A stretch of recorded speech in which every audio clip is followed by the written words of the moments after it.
ദിവസവും വൈകുന്നേരം ആയാൽ ചപ്പാത്തി പരത്തിയും കുഴച്ചും ചുട്ടൊക്കെ മടുത്തിരിക്കുകയാണോ? എത്ര തന്നെ കുഴച്ചാലും സോഫ്റ്റ് ആവില്ല അല്ലേ? അത് വലിയൊരു പാടാണ് ചപ്പാത്തി പരിപാടി. എന്നാൽ അതൊക്കെ അങ്ങോട്ട് മാറ്റി വെച്ചോളൂ. ഇതുപോലെ നല്ല പഞ്ഞി പോലെയുള്ള ഗോതമ്പ് കൊണ്ടുള്ളൊരു അപ്പം നമുക്കൊന്ന് റെഡിയാക്കാം. ഒരു തുള്ളി എണ്ണയോ കാര്യങ്ങളോ ഒന്നും വേണ്ട, സിമ്പിളാണ് കേട്ടോ. വെറും രണ്ട് ചേരുവ വെച്ചിട്ടാണ് ഈ ഒരു പഞ്ഞിക്കെട്ട് പോലെയുള്ള അപ്പം നമ്മൾ ഇന്ന് ഉണ്ടാക്കുന്നത്. ഇതിൻ്റെ കൂടെ കഴിക്കാനായിട്ട് ഒരു മുട്ടക്കറിയും തയ്യാറാക്കുന്നുണ്ട് കേട്ടോ. സിമ്പിളാണ് രണ്ടും. വെറും 2 മിനിറ്റിൽ നമുക്കിത് റെഡിയാക്കാം. അപ്പോൾ അതിന് വേണ്ടിയിട്ട് ഞാനിതവിടെ 2 കപ്പ് ഗോതമ്പിൻ്റെ പൊടി എടുത്തിട്ടുണ്ട്. നമ്മൾ കടയിൽ നിന്ന് വാങ്ങിയ പൊടിയാണ്. അതിലോട്ട് 1/2 കപ്പോളം തേങ്ങ ചിരകിയതും ആവശ്യത്തിനുള്ള ഉപ്പും ചേർക്കുകയാണ്. തേങ്ങ ചിരകിയത് ഇനിയിപ്പോൾ കൂടിയാലും കുറഞ്ഞാലും ഒന്നും കുഴപ്പമില്ല കേട്ടോ, നല്ല ടേസ്റ്റ് ഉണ്ടാവും. 3 കൂടി ഇതുപോലെ നന്നായിട്ടൊന്ന് മിക്സ് ചെയ്യാം. മിക്സ് ചെയ്തതിന് ശേഷം ഇതിലോട്ട് നമുക്ക് കുറേശ്ശെ വെള്ളം ഒഴിച്ചിട്ട് ഒന്ന് കലക്കിയെടുക്കാം. ചെറിയ കട്ടകളുണ്ട് എന്ന് കരുതിയിട്ട് കുഴപ്പമൊന്നുമില്ല. ഇത് നമ്മൾ മിക്സിൻ്റെ ജാറിലിട്ട് നല്ല ഫൈനായിട്ടൊന്ന് അടിച്ചെടുക്കും. അപ്പോൾ ആദ്യം തന്നെ ഇപ്പോൾ നിങ്ങൾ കരുതും എന്നാൽ പിന്നെ ആദ്യം തന്നെ മിക്സിൻ്റെ ജാർക്ക് എന്തൊക്കെ ചേർത്താൽ പോരെ. മിക്സിൻ്റെ ജാറിൽ നമ്മൾ ഇട്ട് വരുമ്പോൾ ശരിക്കും ഇത് ഇങ്ങോട്ട് മിക്സ് ആവില്ല കേട്ടോ. കട്ട അങ്ങനെ കുത്തി നിൽക്കും. അടിയാനൊക്കെ ആയിട്ട് ഒത്തിരി ബുദ്ധിമുട്ടായിരിക്കും. അപ്പോൾ ആദ്യം നമ്മൾ ഇതുപോലെ മിക്സ് ആക്കിയിട്ട് മിക്സിൻ്റെ ജാറിലോട്ട് ഒഴിക്കുകയാണെങ്കിൽ മിക്സിക്കും വലിയ പണിയില്ല, നമുക്കും വലിയ പണിയില്ല, പെട്ടെന്ന് പരിപാടി കഴിയും. ഈ ഒരു മാവ് ഇതുപോലെ കൂട്ടേണ്ട ഒരു ആവശ്യം മാത്രമേ ഉള്ളൂ കേട്ടോ. 1 മിനിറ്റ് കൊണ്ടൊക്കെ നമുക്ക് ഈ മാവ് ഇതുപോലെ ഒന്ന് കൂട്ടി മിക്സിയിൽ അടിച്ചെടുക്കാം. ചുട്ടെടുക്കാൻ നിമിഷങ്ങൾ മതി. അപ്പോൾ എന്തായാലും ഇതൊന്ന് ചെയ്ത് നോക്കുക. ഇന്ന് വൈകുന്നേരം എല്ലാവരും ചപ്പാത്തി പരത്തി ചുട്ടൊക്കെ കാസ്ട്രോളൊക്കെ ആക്കി റെഡിയാക്കി ഇരിക്കുകയാണോ? ചെയ്യാത്തവരുണ്ടെങ്കിൽ ഇന്ന് ഇത് ചെയ്യട്ടെ കേട്ടോ. എല്ലാവർക്കും ഒരുപാട് ഇഷ്ടമാവും. പ്രത്യേകിച്ച് ഇത് നല്ല സോഫ്റ്റാണ് കേട്ടോ.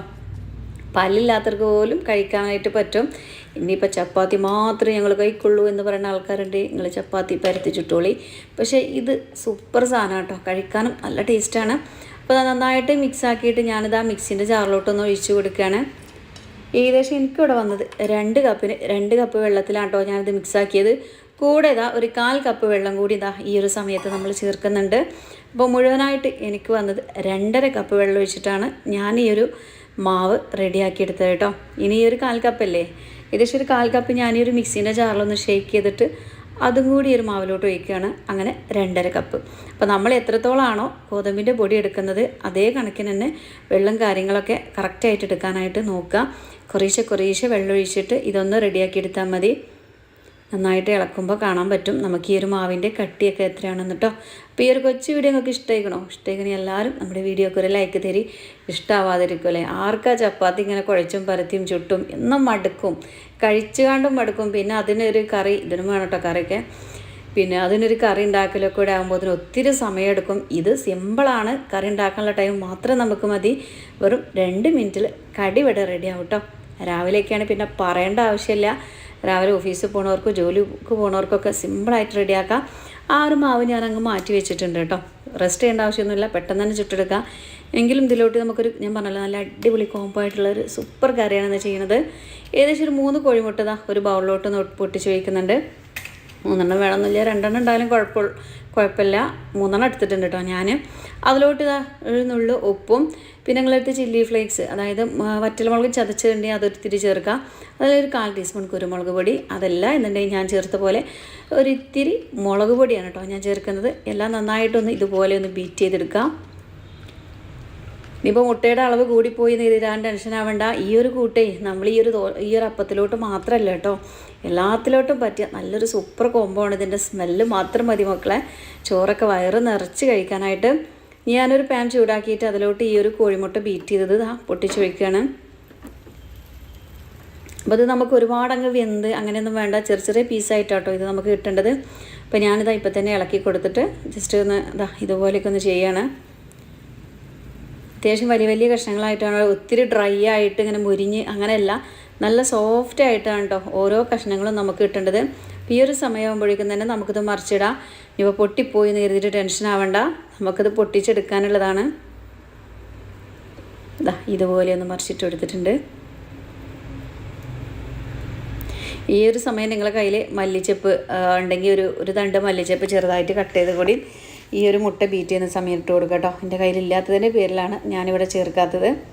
അതാവുമ്പോൾ കാണാനും ഭംഗിയായിരിക്കും, പിന്നെ അതിൻ്റെ ആ ഒരു ടേസ്റ്റ് ഇഷ്ടമുള്ളവർക്ക് ചേർത്ത് കൊടുക്കുക കേട്ടോ. അപ്പോൾ ഈ ഒരു സോഫ്റ്റ്നെസ് മതി. ഇനി ഒരുപാട് ഡ്രൈ ആക്കണ്ട കേട്ടോ. അപ്പോൾ ഞാനത് പീസാക്കി എടുക്കുകയാണ്. ഒത്തിരി ചെറുതായിട്ട് ചിക്കി എടുക്കില്ല, അത്യാവശ്യം വലിയ രീതിയിൽ തന്നെയാണ് കേട്ടോ ഇത് നമ്മൾ കട്ട് ചെയ്തെടുക്കുന്നത്. കണ്ടല്ലോ ഇതിൻ്റെ വലുപ്പം. വലിയ വലിയ കഷ്ണങ്ങളൊക്കെ ജസ്റ്റ് ഇതുപോലെ സ്പാച്ചിൽ വെച്ചിട്ട് ഒന്ന് പതുക്കെ ഒന്ന് പ്രസ് ചെയ്താൽ മതി. അപ്പോൾ നമ്മളെ മുട്ട സോഫ്റ്റാണ് കേട്ടോ, ഒരിക്കലും നിങ്ങൾ ഒരു മൊരിച്ചെടുക്കരുത്, സോഫ്റ്റായിട്ട് തന്നെ എടുക്കുക. ഇനി നമുക്ക് പെട്ടെന്ന് റെഡിയാക്കാനായിട്ട് പോവാം. അതിന് വേണ്ടിയിട്ടൊരു പാൻ ചൂടാക്കിയിട്ടുണ്ട്. പാനിലോട്ട് ഞാനൊരു ടീസ്പൂൺ വെളിച്ചെണ്ണ ഒഴിച്ച് കൊടുക്കുകയാണ്. വെളിച്ചെണ്ണ നന്നായിട്ട് ചൂടായി വരുമ്പോൾ 1 ടീസ്പൂൺ കടുകും 1/4 അല്ലെങ്കിൽ 1 ടീസ്പൂണോളം ചെറിയ ജീരകം രണ്ടും നന്നായിട്ട് മൂത്ത് വരട്ടെ. ആ ഒരു സമയത്ത് നമുക്കിതിലോട്ട് ഒരു 2 വലിയുള്ളി കനം കുറച്ചെറിഞ്ഞതും 2 പച്ചമുളകും ചേർത്ത് കൊടുക്കാം. ഇവ രണ്ടും നന്നായിട്ടൊന്ന് വഴറ്റിയെടുക്കാം കേട്ടോ. സിമ്പിൾ കറിയാണ്, എന്നാൽ നല്ല ടേസ്റ്റാണ്. നമുക്ക് മക്കൾക്കൊക്കെ സ്കൂൾ കൂട്ടി സ്കൂൾ തുറക്കുന്ന സമയത്ത് ലഞ്ച് ബോക്സിലൊക്കെ കൊടുത്തിടാൻ പറ്റിയ നല്ലൊരു ഐറ്റമാണ്. അത്യാവശ്യം ചെറിയ രീതിയിൽ ഗ്രേവി ഉണ്ടാവും, നല്ല തിക്കായിട്ടുള്ള മുട്ടയും കാര്യങ്ങളൊക്കെ ആയിട്ട് ചോറിലിങ്ങനെ കുഴച്ച് കഴിക്കാനും നല്ല രുചി തന്നെയാണ്. വലിയുള്ളി നന്നായിട്ടൊന്ന് വാടി കുഴഞ്ഞ് കിട്ടണം കേട്ടോ. വേണമെന്നുണ്ടെങ്കിൽ ഒരു ഇച്ചിരി നുള്ള ഉപ്പ് നമുക്ക് ചേർത്ത് കൊടുക്കുക. ഉപ്പ് ചേർക്കുമ്പോൾ പെട്ടെന്ന് തന്നെ അതിൻ്റെ കളറൊക്കെ ചേഞ്ചായിട്ട് ഒന്ന് മുരിയാനായിട്ട് തുടങ്ങും. ഈ റെസിപ്പി അറേഞ്ച് ചെയ്ത് നോക്കിയിട്ടുണ്ടോ? ചെയ്യാത്തവരാണെങ്കിൽ ഒരു പ്രാവശ്യമെങ്കിലും ചപ്പാത്തി ഉണ്ടാക്കുകയാണെങ്കിലും ചപ്പാത്തിക്കെങ്കിലും ചെയ്ത് നോക്കണം കേട്ടോ. ചപ്പാത്തിക്ക് മാത്രമല്ല എല്ലാത്തിനും പറ്റിയ നല്ലൊരു കോംബോ കറിയാണിത്. ഞാൻ ഈ ഒരു സമയത്ത് 1 ടീസ്പൂൺ വെളുത്തുള്ളി ഇഞ്ചി പേസ്റ്റ് ചേർത്തിട്ടുണ്ട്. അതും കൂടി ഇതിൻ്റെ ആ പച്ച സ്മെല്ലൊക്കെ ഒന്ന് മാറി വരട്ടെ കേട്ടോ. ആ ഒരു സമയത്ത് ഇതിലോട്ടുള്ള മസാലപ്പൊടികളൊക്കെ നമുക്കൊന്ന് ചേർക്കാം. ഇതിലോട്ട് നമ്മൾ ചേർക്കാനായിട്ട് പോകുന്നത് 1/2 ടീസ്പൂണോളം മഞ്ഞൾപ്പൊടിയാണ്. അപ്പോൾ മഞ്ഞൾപ്പൊടി അതുപോലെ തന്നെ മഞ്ഞൾപ്പൊടി ഞാൻ ചേർത്തില്ല കേട്ടോ, ഫസ്റ്റ് ഞാൻ ചേർത്ത് കുരുമുളകിൻ്റെ പൊടിയാണ്, സോറി. അപ്പോൾ 1 ടീസ്പൂൺ കുരുമുളകിൻ്റെ പൊടിയും 1/4 ടീസ്പൂണോളം മഞ്ഞൾപ്പൊടി. ഇതിന് നമ്മൾ മുളക് പൊടി ഒട്ടും ചേർക്കാത്തൊരു കറിയാണ്. അപ്പോൾ അതിൻ്റെ പേരിലാണ് ഞാനിവിടെ 1 ടീസ്പൂൺ കുരുമുളകിൻ്റെ പൊടി ചേർത്തത് കേട്ടോ. അതിനുശേഷം നമ്മളിതാ ഒരു 1/2 ടീസ്പൂണോളം മല്ലിപ്പൊടിയും 1/2 ടീസ്പൂൺ ഗരം മസാല, അതുപോലെ തന്നെ 1/2 ടീസ്പൂൺ പെരിഞ്ജീരകത്തിൻ്റെ പൗഡർ. ഇതിൽ നമ്മൾ കൂടുതലൊക്കെ മുട്ട എടുക്കുകയാണ്, നല്ല ഗ്രേവി ആയിട്ട് തിക്കായിട്ട് ഉണ്ടാക്കുകയാണെങ്കിൽ ഇതിന് മസാലയുടെ അളവിൽ കുറച്ച് കൂട്ടിയിട്ട് കൊടുക്കുക കേട്ടോ. ഞാൻ ഇപ്പോൾ 3 മുട്ട വെച്ചിട്ടല്ല ചെയ്യുന്നുള്ളൂ. അപ്പോൾ അതിൻ്റെ പേരിലാണ് ഇത്ര കുറഞ്ഞ മസാലപ്പൊടികളൊക്കെ ചേർത്തത്. മസാലപ്പൊടികളൊക്കെ ഇതുപോലെ നന്നായിട്ടൊന്ന് ചൂടാക്കി തന്നെ എടുക്കണം. തീ ഒരിക്കലും കൂട്ടി വെക്കല്ലേ, അങ്ങനെ വെക്കുമ്പോൾ കരിഞ്ഞ് പിടിക്കും, പിന്നെ ഒരു കരിഞ്ഞ് ചുവയായിരിക്കും നമ്മളെ ഈ ഒരു സൂപ്പർ കറിക്ക് കേട്ടോ. പിന്നെ സൂപ്പർ കറി എന്ന് പറയില്ല. അപ്പോൾ കറിയല്ല കേട്ടോ, ഇതൊരു തിക്ക് ഗ്രേവിയാണ്. ഈ ഒരു സമയം 2 നല്ല കുഞ്ഞ് തക്കാളി പഴുത്തത് മിക്സിൻ്റെ ജാറിലിട്ടിട്ട് ഒന്ന് ജ്യൂസാക്കിയിട്ട് അടിച്ചിട്ട് നേരെ കറിയിലോട്ട് ഒഴിക്കുകയാണ്. ഒരിക്കലും വെള്ളം ചേർത്തിട്ടല്ല നമ്മൾ തക്കാളി ഇറക്കേണ്ടത്. ആ തക്കാളിയിലുള്ള വെള്ളം മാത്രം മതി ഇതുപോലെ പേസ്റ്റായിട്ട് കിട്ടാനായിട്ട്.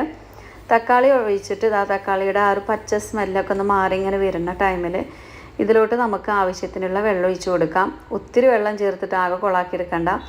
ഞാൻ പറഞ്ഞല്ലോ, അത്യാവശ്യം ഒരു തിക്ക് ഗ്രേവി ആയിട്ട് നമുക്ക് കിട്ടണം. അപ്പോൾ ഈ ഒരു മസാല കാണുമ്പോൾ തന്നെ അറിയാം, നല്ല സോഫ്റ്റ് മസാലയാണ് കേട്ടോ, നല്ല ടേസ്റ്റ് ഉണ്ട് ഇതിങ്ങനെ തന്നെ കഴിക്കാനായിട്ട്. ഇതിലോട്ട് ഞാനിത് 1/2 കപ്പോളം വെള്ളം ഒഴിച്ച് കൊടുക്കുകയാണ്. വെള്ളം നമുക്ക് നന്നായിട്ട് തന്നെ തിളപ്പിച്ചെടുക്കാം.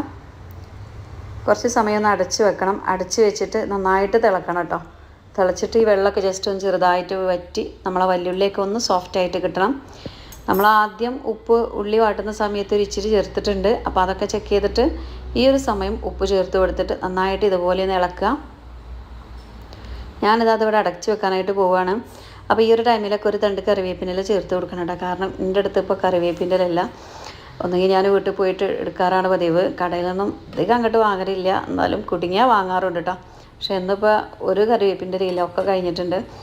ഇൻഷാ അല്ലാഹ് വീട്ടിൽ പോയിട്ട് കൊണ്ടുവന്നിട്ട് വേണം.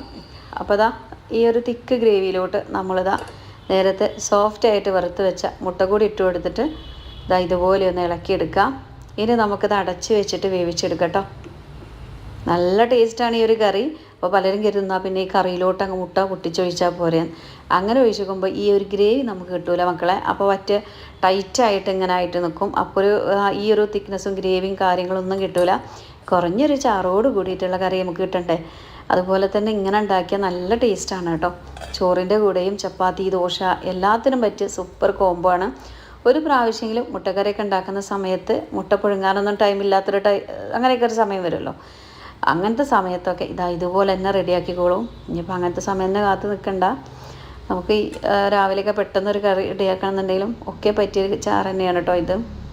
അപ്പോൾ നമ്മളെ കറി ഇവിടെ നല്ല തിക്കായിട്ട് വന്നിട്ടുണ്ട്. ഈ ഒരു സമയം നമുക്ക് ഗ്യാസ് ഓഫ് ആക്കാം. അപ്പോൾ നമുക്ക് ഇങ്ങനെയാണ് കേട്ടോ കുറച്ചുകൂടി ഇഷ്ടം. ഇനി അതല്ല ഇത്തിരി കൂടി ലൂസാവണമെന്നുണ്ടെങ്കിൽ ഇത്ര ആവണതിൻ്റെ മുന്നേ നമുക്ക് ഗ്യാസ് ഓഫാക്കുക, കുറഞ്ഞൊരു ചാറോട് കൂടിയിട്ട് വിളമ്പിയെടുക്കാം. അപ്പോൾ കയ്യിൽ മല്ലിച്ചപ്പ് ഉണ്ടെങ്കിൽ കുറച്ച് മല്ലിച്ചപ്പ് ഇതിൻ്റെ മുകളിൽ കൂടിയൊക്കെ ഒന്ന് വെതറി സെറ്റാക്കി എടുക്കുക കേട്ടോ. അപ്പോൾ നമ്മളിന്ന് ഉണ്ടാക്കാൻ പോകുന്നത് നല്ല പഞ്ഞിക്കെട്ട് പോലെയുള്ളൊരു അപ്പമാണ്. അപ്പോൾ ആ ഒരു അപ്പത്തിന് നമുക്ക് ഇതുപോലെ ഒരു ഗ്രേവിയാണ് കേട്ടോ വേണ്ടത്. അതിലിങ്ങനെ പിടിച്ച് കഴിക്കാനായിട്ട് നല്ല ടേസ്റ്റാണ്. അപ്പോൾ ഞാൻ നോൺ സ്റ്റിക്കിൻ്റെ ഒരു പാൻ ചൂടാക്കാനായിട്ട് വെച്ചിട്ടുണ്ട് കേട്ടോ. സ്പീഡ് കൂടിപ്പോയല്ലോ അവിടെ. ഓരോന്ന് ഒഴിച്ച് കൊടുക്കുകയാണ് കേട്ടോ. ഓരോ തവി നമ്മളിങ്ങനെ ഒഴിച്ച് കൊടുക്കുക. നല്ല ഹോളോട് കൂടിയിട്ടുള്ള നല്ല പഞ്ഞിക്കെട്ട് പോലെയുള്ള സ്വീറ്റ് അപ്പം നമുക്ക് റെഡി ആയിട്ട് കിട്ടും. ചിലരിതിൽ പഞ്ചസാര ചേർക്കാറുണ്ട്. താല്പര്യമുള്ളവർക്ക് പഞ്ചസാര ചേർത്ത് കൊടുക്കുക കേട്ടോ. അപ്പോൾ ഞാനിതിൽ പഞ്ചസാര ചേർത്തിട്ടില്ല. പിന്നെ ഷുഗർ പേഷ്യൻസൊക്കെ ആണെന്നുണ്ടെങ്കിൽ അവർക്കൊക്കെ ഇത് ഒഴിവാക്കിയിട്ട് പഞ്ചസാര ഇല്ലാതെ ഉണ്ടാക്കാം കേട്ടോ. ചെറിയൊരു മധുരം ഉണ്ടായാൽ നല്ല ടേസ്റ്റായിരിക്കും. അതുപോലെ തന്നെ ഞാനിവിടെ ഒരു കാര്യം സ്കിപ്പ് ചെയ്ത് പോയിട്ടുണ്ട്. വേറെ ഒന്നുമല്ല, ഒരു നുള്ള് ബേക്കിംഗ് സോഡ ഞാൻ ചേർത്തിട്ടുണ്ട് കേട്ടോ. ഇത് ചുടുന്നതായിട്ട് തൊട്ട് മുന്നേ നമ്മൾ ഇതവിടെ കൂട്ടി വെച്ചു മാവ്. അതിനുശേഷം നമ്മൾ ഇത്തിരി സമയം കറിയും കാര്യങ്ങളൊക്കെ ഉണ്ടാക്കാൻ പോയി. ഇത് ചുട്ടെടുക്കാനായിട്ട് തൊട്ട് മുന്നേ ആയിട്ട് ഒരു 1/4 ടീസ്പൂൺ ബേക്കിംഗ് സോഡ നമ്മൾ ചേർക്കുന്നുണ്ട് കേട്ടോ. ഒത്തിരി സമയമൊന്നും നമ്മൾ ഈ ഒരു മാവ് റെസ്റ്റ് ചെയ്യാനായിട്ട് വെച്ചിട്ടില്ല. അതിൻ്റെ പേരിലാണ് ഒരു നുള്ള് ബേക്കിംഗ് സോഡ നമ്മൾ ചേർത്തത്. ആ ഒരു ബേക്കിംഗ് സോഡ നമ്മൾ ചേർക്കുമ്പോഴേ ഇതുപോലെ നല്ല ഹോളെടുത്ത് നല്ല അടിപൊളി സെറ്റായിട്ട് നമുക്ക് കിട്ടുള്ളൂ. അപ്പോൾ താല്പര്യമുള്ളവർ ബേക്കിംഗ് സോഡ ഇടുക. ഇനിയിപ്പോൾ ബേക്കിംഗ് സോഡ തീരെ ഇടാൻ ഇഷ്ടമില്ലാത്ത ആൾക്കാർ എന്ത് ചെയ്യുക, മാവ് കുറച്ച് വൈകുന്നേരമൊക്കെ കൂട്ടി വെക്കുക. എന്നാൽ പിന്നെ ഒരു 9 എപ്പോഴാണ് നമ്മൾ ഡിന്നർ കഴിക്കണത്, ഇപ്പോൾ 8 മണിക്കാണെങ്കിൽ നമുക്കൊരു 8 മണിക്ക് തന്നെ ചുട്ടെടുത്താൽ മതി. കറി നേരത്തെ റെഡിയാക്കിയാൽ മതി കേട്ടോ. ഒഴിക്കുന്നതിന് ഇതുപോലെ ഹോളൊക്കെ എടുത്ത് അടിപൊളി സെറ്റായിട്ട് നമുക്ക് കിട്ടും. അപ്പോൾ ഓരോ തവി ഒഴിച്ച് കൊടുക്കുക. നല്ല കട്ടി ഉണ്ടാവരുത് കേട്ടോ. മാവ് കണ്ടില്ലേ, ആ ഒരു കറക്റ്റ് അളവിന് തന്നെ ഒഴിച്ചു കൊടുക്കണം. അല്ലെങ്കിൽ നമുക്കിതുപോലെ ഹോളെടുത്ത് വരാനൊക്കെ ബുദ്ധിമുട്ടാവും. അത് നമ്മളിതാ നന്നായിട്ട് ഇങ്ങനെ അടിപൊളിയായിട്ട് ചുട്ടെടുക്കുകയാണ്. പിന്നെ ഒരു തുള്ളി എണ്ണയോ കാര്യങ്ങളോ ഒന്നും നമുക്ക് വേണ്ട. നമ്മൾ ചപ്പാത്തി ചുടണമെങ്കിൽ എത്ര സമയം നമുക്കതിന് വേണമല്ലേ. എന്നാൽ ഇതിന് കണ്ടല്ലോ വെറും കുറഞ്ഞ 2 മിനിറ്റ് കൊണ്ട് തന്നെ നമുക്കിത് റെഡിയാക്കാം. പെട്ടെന്ന് തന്നെ ഹോളൊക്കെ എടുത്ത് വെന്ത് ഉഷാറായിട്ട് കിട്ടും കേട്ടോ. അതിലുപരി ഇത് എല്ലാവർക്കും ഒത്തിരി ഇഷ്ടമാണ്. കാരണം നല്ല സോഫ്റ്റ് അല്ലേ, നല്ല സോഫ്റ്റാണ്, പഞ്ഞിയാണ്, ഒരുപാട് ഹാർഡും കാര്യങ്ങളൊന്നുമില്ല. വീട്ടമ്മമാർക്കാണെങ്കിൽ വളരെ എളുപ്പമാണ്, കഴിക്കണവർക്കും ടേസ്റ്റിയാണ്. അപ്പോൾ ഓരോന്നും നമ്മളിതാ ഇതുപോലെ ചുട്ടെടുത്ത് വെച്ചിട്ടുണ്ട് കേട്ടോ. അതാ കണ്ടല്ലോ നല്ല ഹോളോട് കൂടിയിട്ട് നേർത്ത രീതിയിലാണ് കേട്ടോ ഞാൻ നമ്മൾ ആ തവി വെച്ചിട്ട് ജസ്റ്റ് ഒന്ന് പരത്തി എടുത്തിട്ടുണ്ട്. ഒത്തിരി കട്ടിയില്ലാതെയാണ് കേട്ടോ ഞാനിവിടെ ചുട്ടെടുത്ത്. കണ്ടല്ലോ നല്ല രീതിയിൽ തന്നെ ഹോളൊക്കെ എടുത്ത് വന്നിട്ടുണ്ട്. ചിലർ ഇത് അരക്കുന്ന സമയത്ത് നമ്മൾ മിക്സിക്ക് ഇടുന്ന സമയത്ത് ഇതിലേറെ ഒന്നുകൂടി നമുക്ക് ഹോൾ വേണം എന്നുണ്ടെങ്കിൽ 1 ടീസ്പൂൺ ചോറ് ചേർത്ത് കൊടുക്കുക കേട്ടോ. അരക്കുന്ന സമയത്തുണ്ടല്ലോ മിക്സിയിൽ ഞാൻ ചോറൊന്നും ചേർക്കാതെയാണിത് ചെയ്തത്, നോർമലായിട്ടാണ് ചെയ്തത്. പക്ഷേ നമ്മളൊരു നുള്ള് ബേക്കിംഗ് സോഡ ഇത് ചേർത്തിട്ടുണ്ട്. അതിൻ്റെ പേരിൽ ഹോള് കിട്ടി. ഇനിയിപ്പോൾ നിങ്ങൾക്ക് ബേക്കിംഗ് സോഡ തീരെ ചേർക്കാൻ താല്പര്യമില്ലാത്ത ആൾക്കാർ എന്ത് ചെയ്യുക, 1 ടീസ്പൂൺ ചോറ് ചേർത്ത് അരച്ച് വെക്കുക.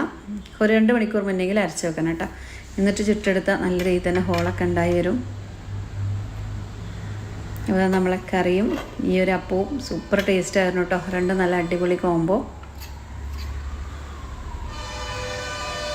മുട്ട കൊണ്ടുള്ള ഈ ഒരു കൂട്ട് നിങ്ങൾ ആരെങ്കിലും റെഡിയാക്കി നോക്കിയിട്ടുണ്ടോ? ചെയ്യാത്തവരാണെങ്കിൽ തീർച്ചയായിട്ടും ഒന്ന് ചെയ്ത് നോക്കണേ. അതുപോലെ തന്നെ ഈ ഒരു അപ്പവും രണ്ടും സൂപ്പർ തന്നെയാണ് കേട്ടോ. അപ്പോൾ അതിൻ്റെ പിറകുവശം കണ്ടല്ലോ നല്ല മുരിഞ്ഞ് സെറ്റായിട്ട് കിട്ടിയിട്ടുണ്ട്. അപ്പോൾ പഞ്ചസാര വേണ്ടവർക്ക് 1 ടീസ്പൂൺ പഞ്ചസാര ചേർത്തിട്ട് ഇത് റെഡിയാക്കാം കേട്ടോ. അപ്പോൾ ചെറിയൊരു മധുരവും കാര്യങ്ങളൊക്കെ ഉണ്ടാവും, അപ്പോഴും നല്ല രീതിയിൽ ടേസ്റ്റ് ഉണ്ടാവും. ഞാൻ ഷുഗർ പേഷ്യൻസിനാണെങ്കിൽ പൊതുവേ പഞ്ചസാര ഒഴിവാക്കിയിട്ട് നമുക്ക് നോർമലായിട്ട് ഇങ്ങനെ ചെയ്തെടുക്കാം. ഇനിയിപ്പോൾ ഇത്തിരി ബേക്കിംഗ് സോഡ ചേർത്ത് നമ്മൾ ഫുഡ് ഉണ്ടാക്കിയെന്ന് കരുതിയിട്ട് ഒന്നും നമുക്ക് പറ്റാൻ പോണില്ല.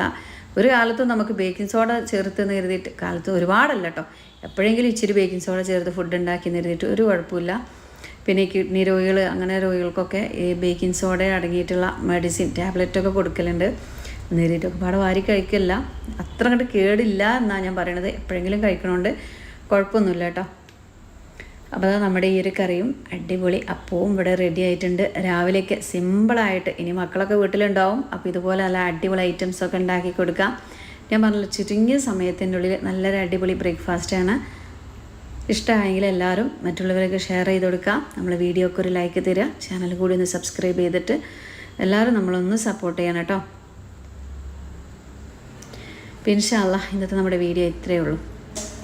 അപ്പോൾ ഇൻഷാ അല്ലാ നാളെ ഞാൻ നല്ലൊരു വീഡിയോ ആയിട്ടൊക്കെ വരാം. എല്ലാവരോടും അസ്സലാമു അലൈക്കും.